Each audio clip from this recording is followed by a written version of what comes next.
를 여러분과 함께 읽어 나가도록 그렇게 하겠습니다. 디도서 1장입니다. 그레데의 디도서 1장 5절 말씀, 디도서의 주제가 되는 성경 구절입니다. 함께 합독하겠습니다. 내가 너를 그레데에 남겨둔 이유는 남은 일을 정리하고 내가 명한 대로 각 성의 장로들을 세우게 하려 함이니. 아멘. 옛날 성경에는 내가 너를 그레데에 떨어뜨려 둔 이유는, 그러니까 이 한 구절 말씀만 보면 바울 사도가 선교 여행을 하던 도중에 디도를 거기에 남겨두었다. 그러니까 선교 여행을 하다가 여기에 목회자가 필요하니까 디도 내가 좀 여기서 목양 사역을 나 대신 좀 해다오. 그래서 디도를 떨어뜨려 둔 이유가 있는데 두 가지 이유입니다. 첫 번째는 남은 일을 정리하고, 그러니까 부족한 일을 바로잡고, 그런 뜻입니다. 두 번째, 내가 명한 대로 각 성의 장로들을 세우게 하려 함이라. 자, 디모데 후서에 여러분 볼 때 하나님 말씀을 곁에 있는 충성된 사람들에게 부탁하면 그가 또 다른 사람들을 세울 수 있을 것이다. 복음의 5대에 대해서 말을 했습니다. 여러분 기억하십니까? 예수 그리스도, 그 다음에 누굽니까? 바울, 그 다음에 오늘 여기서는 디도가 또 다른 주변에 있는 충성된 사람들, 이 충성된 사람들이 또 다른 사람들을 세워서 이들이 다른 사람을 가르칠 수 있을 것이다. 이 복음의 5대를 여러분이 잘 이걸 이제 우리에게 적용을 시켜서 한번 생각을 한번 해보세요. 보세요. 예수 그리스도, 그 다음에 바울, 그리고 나, 그리고 내 주변에 있는 충성된 사람들, 그가 또한 다른 사람들을 가르칠 수 있으리라. 그러니까 내가 무엇을 위해서 존재하는지를 여러분이 잘 알아야만 됩니다. 디도서를 읽으면서는, 목회서신 디도서는 하나님이 나를 떨어뜨리던 이유가 있다, 남겨두신 이유가 있다, 그 이유를 잘 생각하면 된다. 디도서에 대해서 한번 생각을 해봅니다. 바울은 디모데전서를 기록한 이후에 바로 디도서를 기록합니다. 그러니까 디모데전서와 디도서는 아주 유사한 내용을 가지고 있는 목회 서신입니다. 그러니까 순서가 이렇습니다. 디모데전서, 디도서. 요 디도서를 기록하고 난 뒤에 바울이 체포되어서 감옥에 갇히게 됩니다. 그때 기록한 책이 디모데 후서입니다. 그러니까 디모데전서와 디모데후서의 중간에 디도서를 기록했다. 그래서 디도서는 디모데전서의 축소판이라고 이야기를 한다. 기록 동기가 두 가지입니다. 디도가 목회하는 그레데섬은 에베소 교회와는 달라서 아주 악조건에서 사역을 하고 있었습니다. 그래서 바울은 디도에게 권면을 합니다. 내가 남겨둔 이 남은 사역들을 네가 잘 마무리해다고. 그 첫 번째입니다. 두 번째, 내가 너에게 명한 대로 각 성에 가서 장로들을 세워라. 각 성에서 하나님 말씀을 가르칠 수 있는 충성된 사람을 세워라. 우리는 생각할 때 꼭 이런 말을 합니다. 직분자를 세우라, 그렇게 말하는데 직분자가 뭐 하는 사람이에요? 교회에서 어깨에 힘주고 나서 자기 자리 차지하고 있는 사람이 직분자예요? 아닙니다, 여러분. 직분자는 하나님의 일을 맡은 사람입니다. 하나님의 일이 무엇입니까? 자, 디모데후서에서 잘 말을 했습니다. 하나님의 일은 너는 때를 얻든지 못 얻든지 말씀을 전파하라. 두 번째, 인내하면서 이 말씀을 잘 가르치라. 그리고 이 말씀을 다른 충성된 사람에게 부탁하라. 그게 하나님의 일이거든요. 우리나라는 이 직분에 대해서 잘못 이해를 하고 있어요. 젊은 사람이 장로가 되면 그때부터 장로님 하면서 그분이 어깨가 괜히 올라가고 그런 거예요. 여러분 잘 기억하세요. 목사가 있잖아요. 목양을 할 때 목사지. 여기 내려와서 하면 계급장 띄면 나보다 여기는 누님이고 나보다 형님이고 나 동료고 이런 거예요. 괜히 우리는 보면 직분 이 자체가 높고 낮은 걸로 생각을 하는 거예요. 안수집사가 되고 나면 그 다음에 장로가 되는 걸로 생각을 하는데 아니에요. 그런 순서가 아니에요.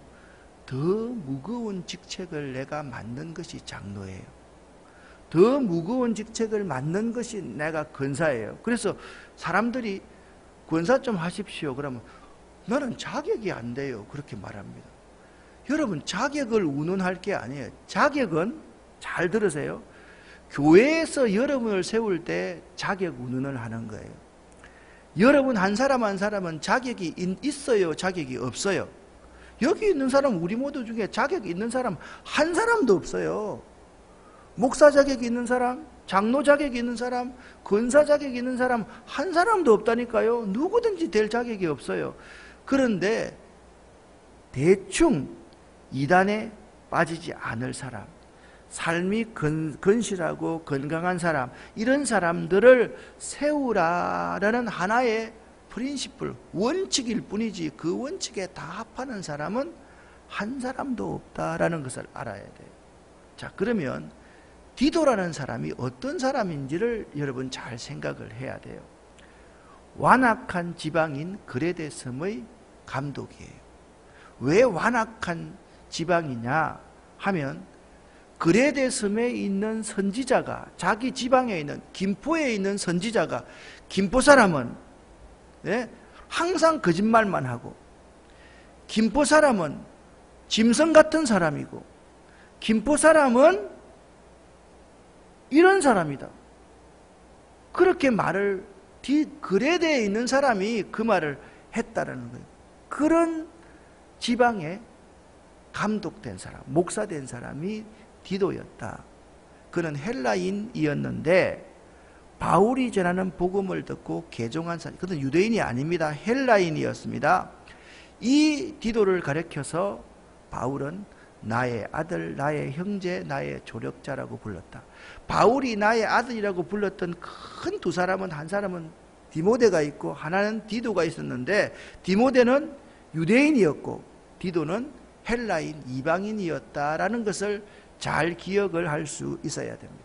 디도는 바울이 1차 투옥에서 풀려난 직후 바울과 함께 헤로로 선교를 하도록 이 그레데에 갔을 때 바울은 디도를 그레데에 머물러 있게 하여서 남겨두어서 떨어뜨려 두어서 계속적인 목회활동을, 자신의 목회활동을 마무리하도록 디도에게 위임을 했던 사람이다. 그러니까 디도는 바울 사도의 복심이었다라는 사실을 알 수가 있는 거예요. 그러니까 바울의 복심은 유대인으로서 어릴 때부터 부모, 할머니와 어머니로부터 신앙교육을 받았던 조금 유약한 사람, 아주 순한 사람, 디모데라는 사람은 어디로 바울이 목회지를 세웠는가 하면 교회 조직이 잘 되어 있는 에베소 교회의 목회자로 세웠고, 아주 거친 광야와 같은 곳에서는 헬라인 가운데서 복음을 받아서 목회자가 된 디도와 같은 강직한 사람을 목회자로 세웠음을 알 수가 있는 것입니다. 자, 디도서의 내용과 주제입니다. 디도서는 목회 서신답게 교회의 조직, 특히 장로의 자격과 감독의 직무에 대해서 아주 구체적으로 말을 하고 있습니다. 디도서는 단순한 목회 지침서가 아니라 기독교 신앙의 중요한 교리들을 언급합니다. 그런데 이것보다 더 중요한 것이 있습니다. 목회 서신 가운데 가장 신학적인 책이 디도서일 뿐만 아니라 가장 신자들의 삶과 선행에 대해서도 함께 교훈하고 있습니다. 그래서 디도서는 말씀과 삶의 조화를 우리에게 이루라고 말씀하고 있는 책이 디도서입니다. 은혜와 선행을 동시에 강조하는 책이 디도스다라고 생각을 하면 됩니다. 우리 많은 경우에 보수적인 신앙을 가지고 있는 사람은 말씀만 있고 삶이 없잖아요. 맞죠? 그죠? 진보적인 사람들은 삶만 있고 말씀이 없잖아요.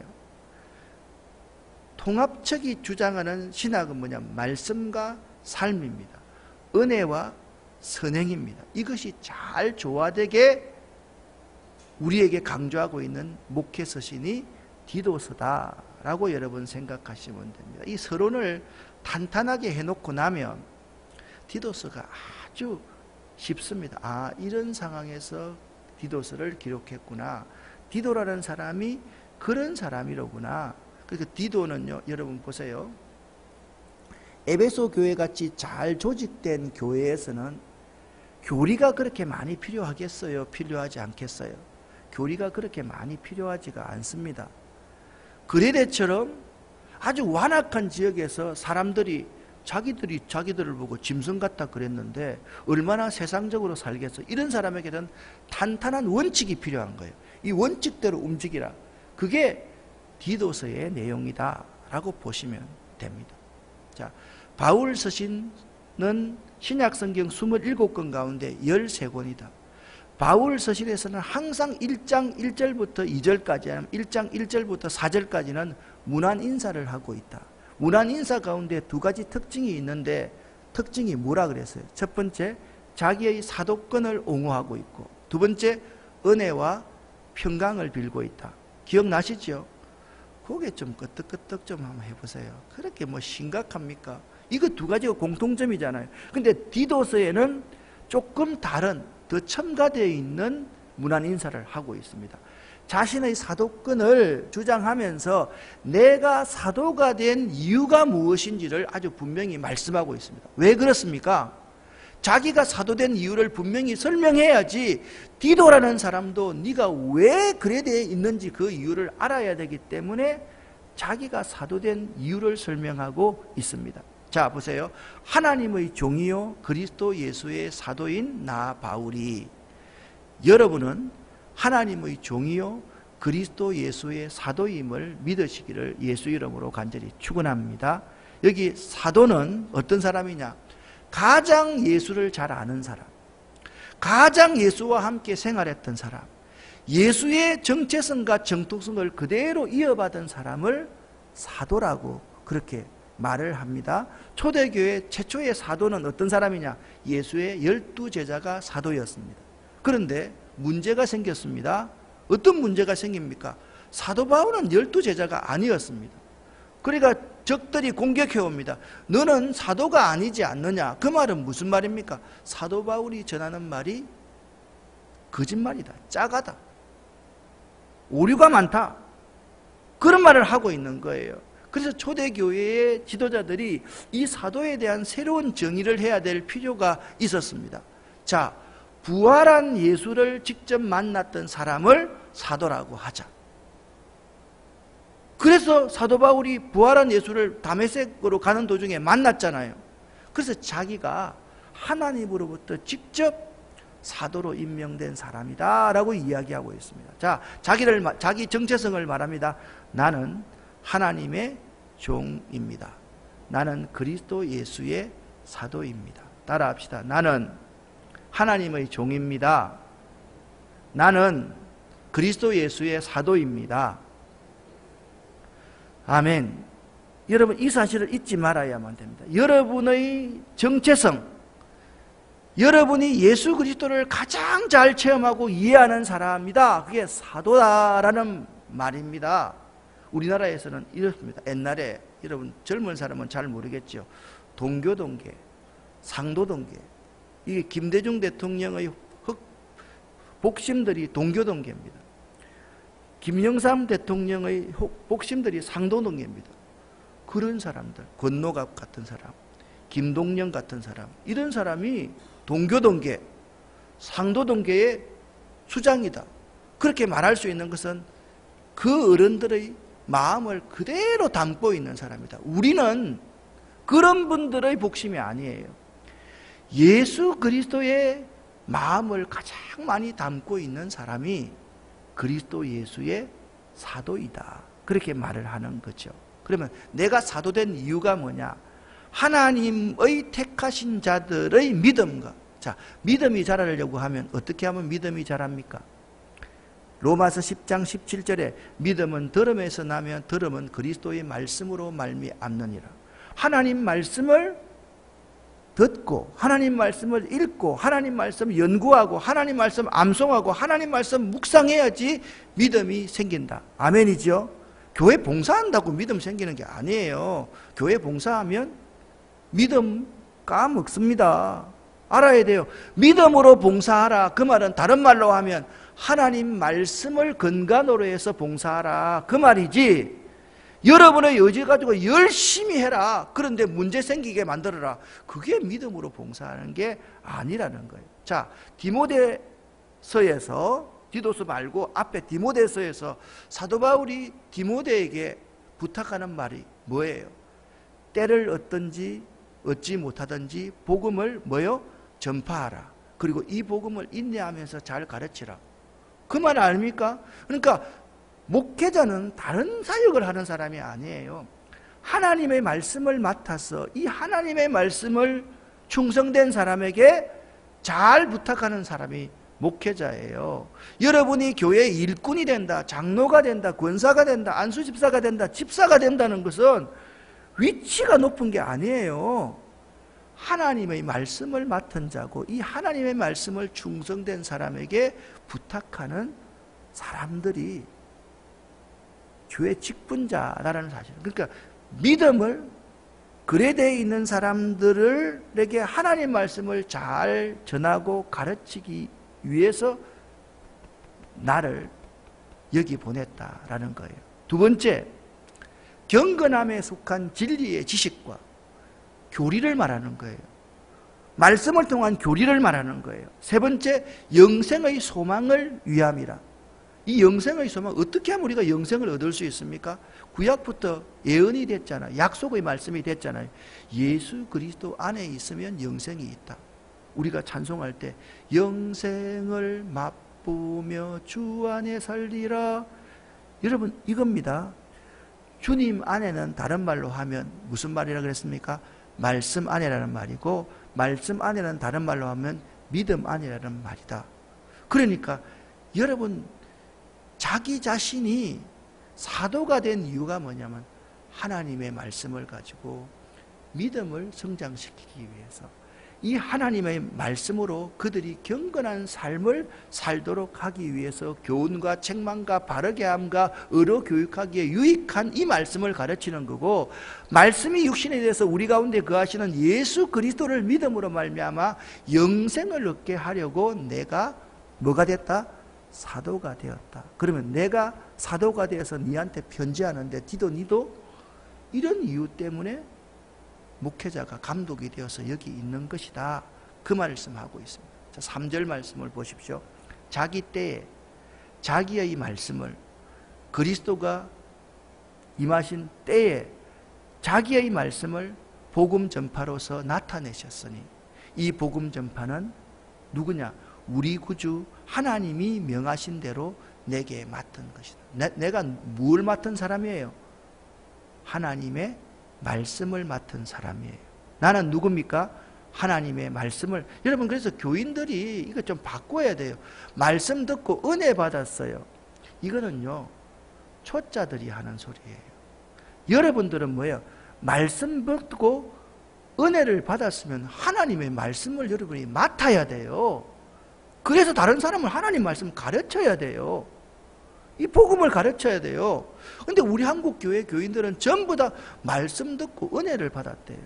뭐가 은혜입니까? 뭐가 은혜입니까? 하나님의 일을 하지 않으면 은혜가 아니에요.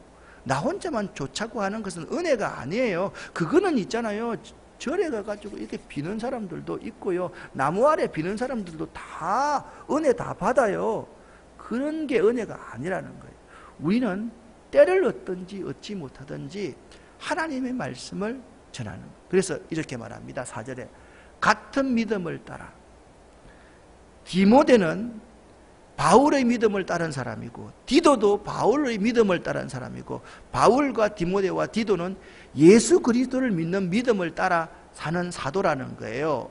나의 참 아들이 된 디도에게 편지하노니 그때 이제 은혜와 평강이 있을지어다, 그렇게 말하는 거예요. 자, 오늘 인사의 특징은 이렇습니다. 첫 번째, 자기의 사도권을 말하고 있고, 자기가 사도된 이유가 무엇인지를 말하고 있고, 은혜와 평강을 빌고 있다. 하나가 중간에 더 들어있다라는 사실을 알 수가 있습니다.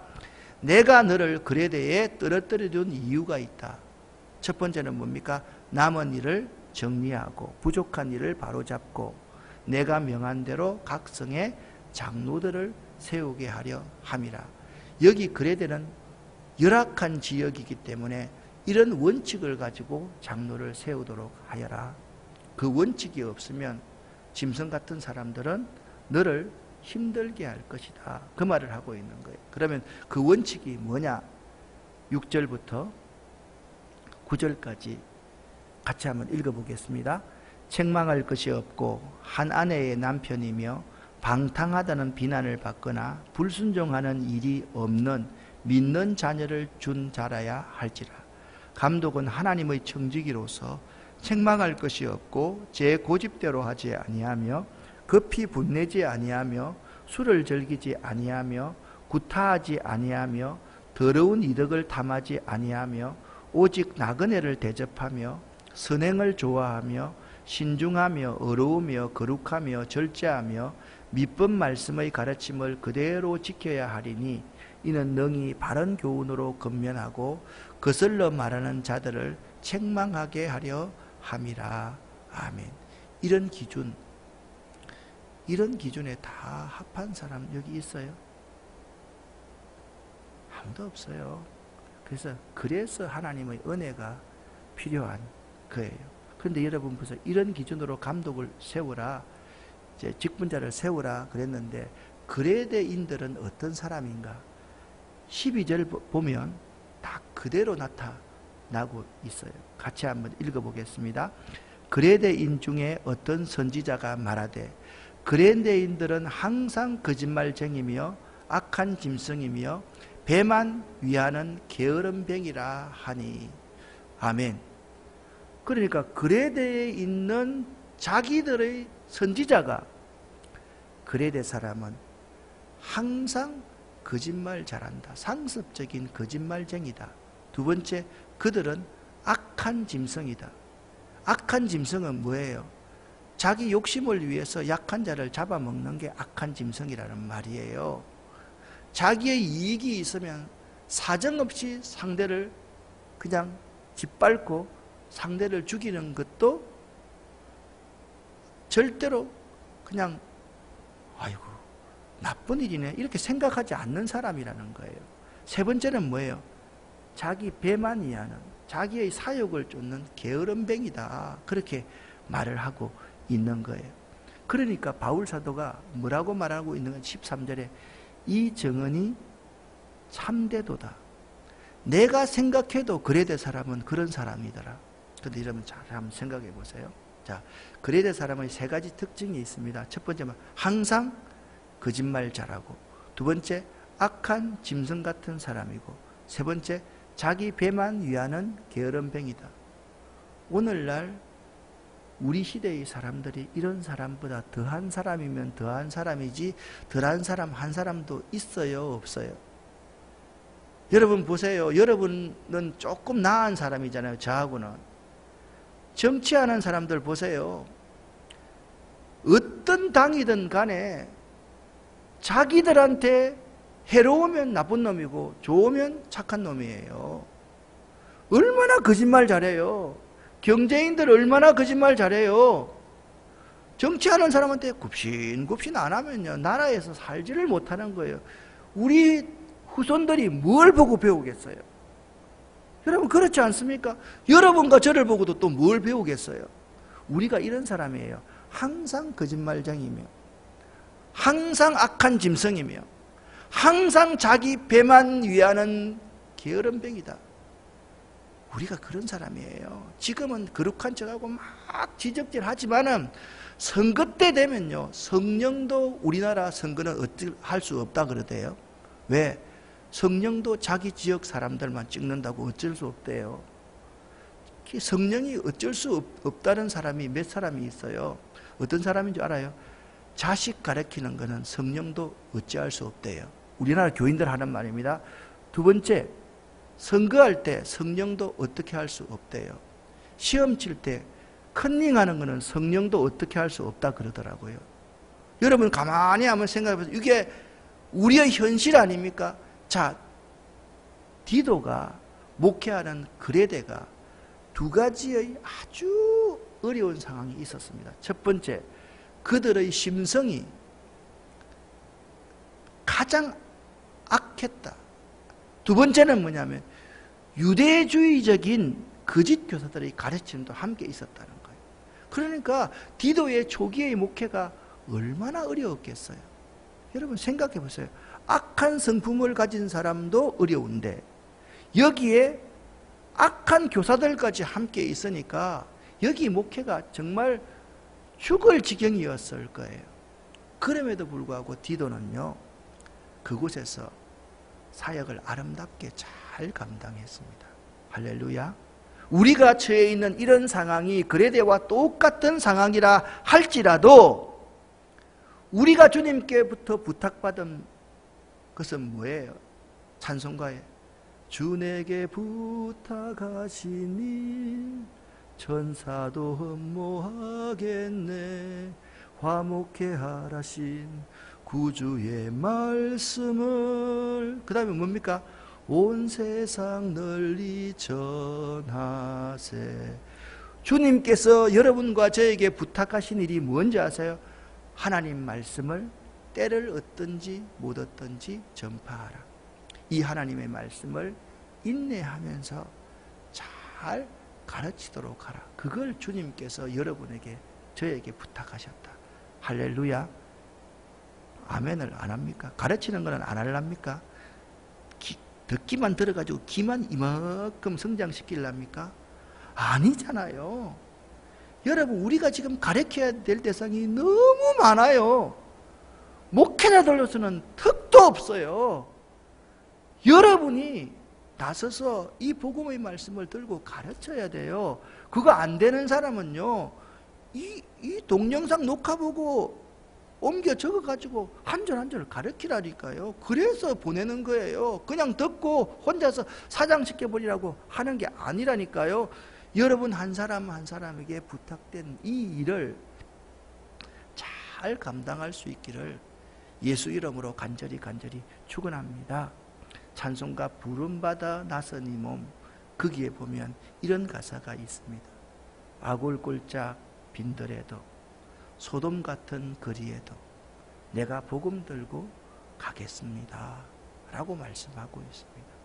이 세상, 이 김포가 그레데 같은 곳이라 할지라도, 우리 이 나라가 그레데 같은 곳이라 할지라도, 그레데 같은 곳은 어떤 곳이라 그랬습니까? 항상 거짓말장이며, 또 그레데 같은 곳은 어떤 악한 짐승이며, 그레데 같은 곳은 어떤 곳이라고 그랬습니까? 자기 배만 위하는 그러한 곳이라 할지라도 여러분과 제가 이 아골골짝 소돔 같은 이 거리에 복음 들고 나가서 충성스럽게 이 복음을 잘 감당하는 성도가 되어야 된다. 꼭 기억할 수 있기를 예수 이름으로 간절히 축원합니다. 자, 복음의 5대를 마지막으로 정리를 한번 합니다. 두 가지 정리합니다. 예수 그리스도, 그 다음에 바울, 그리고 나 김포에 사는 나, 그리고 내 주변에 충성된 사람들, 그리고 다른 사람들. 여러분과 저를 김포에 떨어뜨리던 이유가 바로 이것 때문이라는 것을 기억해야 돼요. 이 사역을 잘 감당하기 위해서 여러분과 저는 이런 자세를 가져야 돼요. 첫째, 감사할 것. 깜도 안 되는 나에게 충성되게 여겨서 이 일을 맡겨주셨다. 두 번째, 내가 죄인 중에 괴수다. 내가 겸손할 것. 세 번째, 가장 좋은 교육은 교리를 가르치고 말 많이 하는 것이 아니라 삶의 모본을 보이는 것일 것. 가장 중요한 사역은 하나님의 말씀으로 선한 싸움을 싸우는 것이다. 그리고 여러분과 제가 가져야 될 것이 믿음과 착한 양심이다.